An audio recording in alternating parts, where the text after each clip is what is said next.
Yo les amis, j'espère que vous allez bien. Bon, j'arrange d'abord ma chaise. On se retrouve, la saison a enfin commencé officiellement. La première ligue a commencé hier. Aujourd'hui, on a eu le premier match de ligue à Barça ou bien Mallorca face à Barcelone. 0-3, victoire du Barça à Mallorca.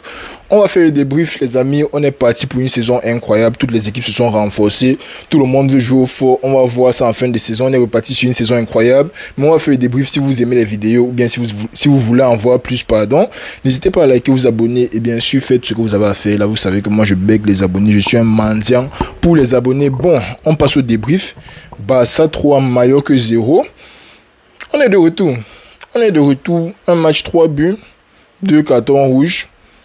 Un peu de controverse comme d'habitude, les débats sur la VAR et tout. Ah, ça fait du bien.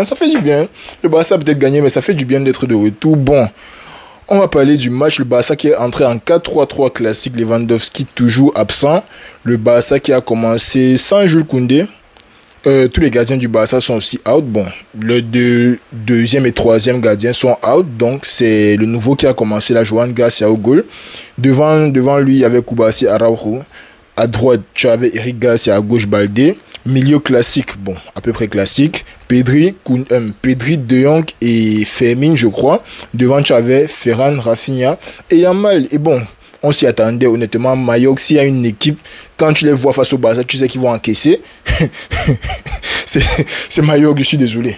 C'est Mallorca, ça n'a même pas pris 10 minutes. Lamine Yamal. Mais le petit, les gars sont d'abord venus avec le maillot de l'année passée. Ils veulent recommencer la saucillerie de l'année passée où ils mettent les 5-0 dès le début du championnat. C'est ça que le Barça veut commencer. L'année passée, ils ont fini avec quoi? 103 buts, 108 buts en 38 matchs. Ils arrivent aujourd'hui. Yamal, première PSC, il essaie de donner la passe, ça ne donne pas. Deuxième PSC, magnifique tacle de Morica. Troisième PSC, il n'a même pas PSC. Le troisième ballon, il n'a même pas PSC. 8e minute de jeu, centre magnifique de Yamal derrière la défense. Rafinha qui se démarque magnifiquement. Le centre a même rebondi. C'est pour vous dire à quel point le centre était magnifique. Ce n'était pas un centre qui est passé au-dessus de la défense. C'est passé entre la ligne défensive et le gardien. Rafinha arrive, il te plante la tête tranquillement. Voilà là où les problèmes commencent dans le match. On sait de quoi je veux parler, mais avant de parler des arbitres et tout ça, parlons des adversaires du Barça. Je ne sais pas si c'est le maillot là qui fait ça, mais les adversaires du Barça, comme je le disais la saison passée, les gars font tout leur possible pour rater, arriver devant les buts. Mallorca s'est créé une occasion, bien que le match était difficile, bien que le Barça faisait son piège du hors-jeu et tout. Mallorca a réussi à se créer une occasion. Je pense que c'était sur un mauvais dégagement. Il y a un joueur qui a mis une tête par-dessus la défense. Le gars qui reçoit le ballon, il met la passe au buteur. Là, j'ai oublié son nom, désolé. Il met la passe au buteur. Costaud, 1m90 de ton état. Le gars fait la passe au gardien. Mais mon gars, c'était ta meilleure occasion de marquer durant tout le match. C'était Muriqi. C'est ta meilleure option de marquer pendant tout le match. On ne rate pas le genre là, je suis désolé. Tu ne rates pas le genre là quand tu joues contre le Barça. Et ça, c'est quelque chose qui m'a frustré pendant toute la saison passée avec les adversaires du Barça. Le fait qu'arriver devant les buts, ils oublient, ils ne savent plus quoi faire, ils ne veulent plus marquer, ils font les passes aux gardiens, ils tirent dehors, ils font tout ce qu'il faut pour ne pas marquer. Muriqi, je t'en veux. Mais c'est là qu'on arrive au problème d'arbitrage. Alors il y a eu 2 cartons rouges dans le match. 2 cartons rouges pour Mallorca. Le deuxième carton rouge, je comprends, 100% rien à dire, il met les crampons ici, je comprends, il n'y a pas de problème. Si ça n'avait pas touché, on serait resté sur le jaune, mais même si ça n'a pas blessé le joueur, comme disait Omar Da Fonseca, parce que Da Fonseca, il disait que si ça n'a pas blessé, si le gardien va bien, il faut garder l'esprit du match. Ce sont les règles. Il faut donner le rouge, c'est une faute qui met en danger l'intégrité physique de l'adversaire. Il n'y a pas de problème. Mais le premier carton rouge, les amis, le premier carton rouge, le gars a déjà un jaune. Et Omar a aussi dit quelque chose qui était qui m'a beaucoup touché dans le match. Il a dit que parfois, il faut faire preuve de psychologie, même s'il y a des règles en place. On est dans un match de football. Un gars a déjà un carton rouge. Ils sont menés 2-0. On va parler du deuxième but après. Ils sont menés 2-0. Il fait un petit croche-patte sur Yamal. Petit croche-patte. Ok, ça aurait mérité un jaune en temps normal. Ok, ça a mérité. Il a donné son jaune. C'était le deuxième jaune. Ça a donné le rouge. Mais parfois, il faut faire preuve de psychologie. Tu plombes le match comme ça pour une faute qui n'est même pas si grave que ça. Le gars ne s'est pas jeté. Il n'a pas fait ça avec l'intention de blesser l'adversaire. Il n'avait aucune mauvaise intention. Petit croche-patte. Tu lui donnes un deuxième jaune. Qu'est-ce qui se passe? Si c'est ça qu'on veut faire, si on veut appliquer les règles à 200%, le même poussé pour lequel tu donnes la faute au milieu du terrain, donne le pénalty pour ça. Mais donne le pénalty pour ça. Moi, je ne dis pas que l'arbitre n'a pas appliqué les règles, mais il a fait une erreur. Mais je dis juste qu'il faut faire preuve de psychologie dans ces moments-là, de comprendre la situation dans laquelle le joueur est, la situation dans laquelle son équipe est, et comprendre que ce n'est pas une faute ça n'enlève pas un but clair, ça n'enlève rien au match. Là, c'est seulement un petit croche-patte, il y a coup franc, ils vont tirer le coup franc, c'est passé. Mais de donner un deuxième jaune pour ça, honnêtement, moi, je suis pas d'accord avec l'arbitre. Ça, c'est même en sachant que, à la fin de la mi-temps, il y a une faute de Rafinha. C'est vrai que dans les petits matchs, si on parle toujours en mode l'arbitre favorise le gros, ça on le sait. Mais il y avait une faute de Rafinha où il a plongé avec les pieds. Vous voyez mes mains comme ça là. Saute, tu fais ça avec tes pieds. Tacle, tu fais ça avec tes pieds. Tu mets les deux pieds comme ça. C'est ça que Rafinha a fait.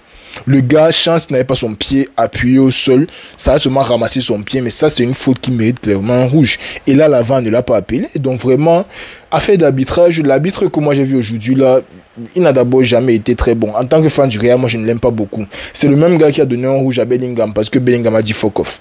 C'est le même gars qui a donné un rouge à Bellingham. Mais bon, bref, l'arbitre, moi je pense qu'il aurait pu mieux faire, surtout sur le premier carton rouge. Je pense qu'il n'y avait vraiment pas lieu d'avoir un carton rouge là-bas. Il aurait pu faire preuve de psychologie. Mais à part ça, il y a encore une autre action sur le deuxième but où il y a une enroulée de Yamal.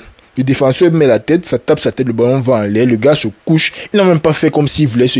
Il a reçu le ballon, il s'est couché. On ne sait pas où le ballon l'a tapé, on ne sait pas ce qui s'est passé. Le gars s'est couché dans la surface. L'arbitre laisse jouer. Les joueurs ils étaient un peu confus. Ça se voit qu'ils étaient un peu confus. Les joueurs du Barça, forcément, le ballon revient sur eux. Ils vont jouer le ballon normalement. Mais quand tu as ton coéquipier à terre et surtout dans la surface qui se plaint d'une blessure à la tête, logiquement, l'arbitre doit arrêter le jeu. Logiquement, l'arbitre... Parce que j'ai déjà vu tout genre d'action. J'ai déjà vu les gens qui faisaient exprès. L'arbitre a arrêté le jeu. J'ai déjà vu les gars qui faisaient semblant. L'arbitre a arrêté le jeu. Tu viens de voir un gars se ramasser une frappe au milieu de la tête. Et tu ne siffles pas, tu n'arrêtes pas le jeu. Les joueurs sont là, ils sont confus. Les gars, ils défendent à 30%. Frappe de Ferran Torres dans la lucarne. On est où là? Mais les amis, on est où? C'est quand j'ai remarqué que c'est le même arbitre qui nous a donné le rouge que moi j'ai commencé à vraiment regarder son match. Mais c'est pas bon, c'est pas bon. Le Barça a toujours gagné ce match-ci. Je n'ai pas envie de dire que le deuxième but a peut-être affecté la physionomie. Peut-être ça a affecté, parce que Mallorca se créait quand même les occasions. Peut-être ça a affecté. En fin de compte, je m'attendais pas à ce que Mallorca gagne. Mais l'arbitre doit faire preuve d'un peu plus de sérieux. Il doit faire preuve. Je sais pas. Moi, je sais pas, il faut me dire. Peut-être que c'est moi qui exagère. Mais sur le premier carton rouge, moi je pense que vas-y, c'est la 20e minute, ils sont menés 2-0. Je sais pas, c'est la 30e minute, ils sont menés 2-0. Et sur le deuxième but, le gars est couché au milieu de la surface. Que tu estimes que ce soit grave ou pas, tu as un joueur qui est couché au milieu de la surface. Et les Barcelonais ne vont jamais arrêter de jouer à cause de ça. Mais bon, victoire du Barça. Mallorca a été réduit à 9 contre 11 dès la première mi-temps. Et honnêtement, je m'attendais à un plus gros massacre. En deuxième mi-temps, tu avais l'impression que les Barcelonais tentaient les trucs qui tentent à l'entraînement. Honnêtement, ils n'ont rien foutu en deuxième mi-temps. On va pas essayer de faire comme si Mallorca a bien défendu. Ok. Ils ont eu 2-3 corners. Ok. Mais quand tu as 9 contre 11, tu te dois de marquer minimum 2 buts de plus. Donne-nous le spectacle. Je ne veux pas que vous gagnez, mais si vous êtes déjà en position favorable, donnez-moi le spectacle. J'étais en train de réfléchir si je dois couper la vidéo aussi pour faire un short par rapport à ça, tellement le match était déjà plombé à la mi-temps. J'ai quand même regardé jusqu'à la fin, mais donnez-nous le spectacle. Mais si Yamal quand même. Parce que Yamal, si vous êtes parti en vacances, Yamal lui il jouait au FIFA. Il a continué de jouer ces machins-là dans le FIFA. Parce que ce qui vient aujourd'hui nous sort un but, une passe. La saison vient de commencer petit. Respire. Tu ne peux pas finir une saison à 38 buts, 38. Respire, petit frère. Encore que ça, ce n'est qu'un 3-0. Il y aura les 5-0. Il y aura les 6-0. Qu'est-ce qui se passe? Rafinha, un match, un but. Il va faire quoi? 38 matchs, 39 buts. Qu'est-ce qui se passe? Le Barça, calmez-vous. La Ligue des Champions, c'est l'objectif. Ce n'est pas la Liga. Calmez-vous. Calmons donc nos nègres. Bref, les amis, magnifique match du Barça, honnêtement. Le but de Yamal qui était très beau. Honnêtement, il a fait la spéciale Robben parce que c'est pas encore la spéciale Yamal. Il n'est pas encore assez constant pour qu'on dise que ce soit une spéciale. Mais il a fait la spéciale Robben. Il coupe. Enroulé à la lucarne. Magnifique but de Yamal. Belle victoire du Barça. Honnêtement, belle victoire du Barça. Ça donne le temps pour la saison. L'arbitre a donné le ton pour la saison surtout. Demain, on a Arsenal contre Manchester United. Je vais peut-être rater le début du match, mais je vais tout faire pour être là à partir de la 10e minute ou la 15e minute pour regarder le match et essayer de débriefer ça ici. Désolé, j'ai un rendez-vous de travail dimanche, c'est bizarre un peu. Mais ce sont les trucs de l'école, je n'ai pas le choix. Donc, demain, ça sera un peu compliqué de débriefer le match, mais je vais faire de mon mieux pour regarder et débriefer le match. Mais sinon, les amis, prenez soin de vous. N'hésitez pas bien sûr à liker, vous abonner et faire tout ça honnêtement. Mais c'est pour la dernière vidéo, on fait du progrès, la chaîne avance et tout. Je vous ai dit que cette saison-là, on explose tout. Il y a la CAN, il y a la Coupe du Monde, on explose tout. Vers l'infini et l'au-delà. Prenez soin de vous les amis. N'hésitez pas à vous abonner comme d'habitude. Je vais encore vous dire ça une fois, n'hésitez pas à vous abonner. Prenez soin de vous et puis on se reprend dimanche ou mardi pour le match du Real. On est ensemble.